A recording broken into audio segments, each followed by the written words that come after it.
बारामती तालुक्यातील होळ येथील पियुष विजय भंडालकर या 9 वर्षीय बालकाचा चक्कर येऊन पडला म्हणत आकस्मिक मृत्यू झाल्याचा बनाव करत त्याच्या वडिलांनी झटपट अंत्यसंस्काराची तयारी चालू केली होती।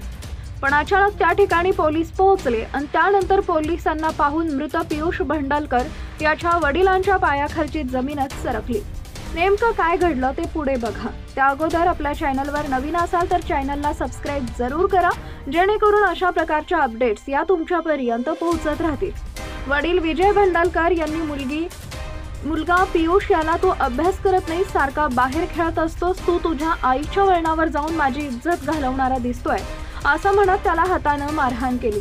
राग अनावर झाला आणि त्यांनी त्याचा गळा दाबून त्याला भिंतीवर आपटलं, यात त्याचा जागीच मृत्यू झाला। पियुष याची आजी हे सर्व पाहत होती, पण तिनं मुलगा विजयला अडवलं नाही।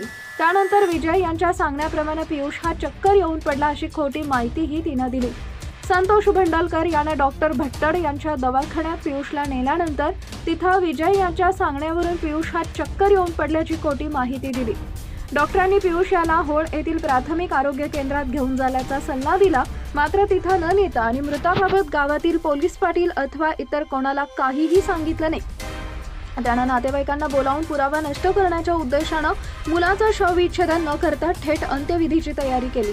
पोलिसांना खबऱ्याकडून ही माहिती समजताच पोलिसांनी अंत्यविधी थांबवत पियुष याचा मृतदेह उत्तरीय तपासणीसाठी बारामतीला नेला आणि त्यानंतर तपासात बापानंच पियुषची हत्या केल्याचं समोर आलं।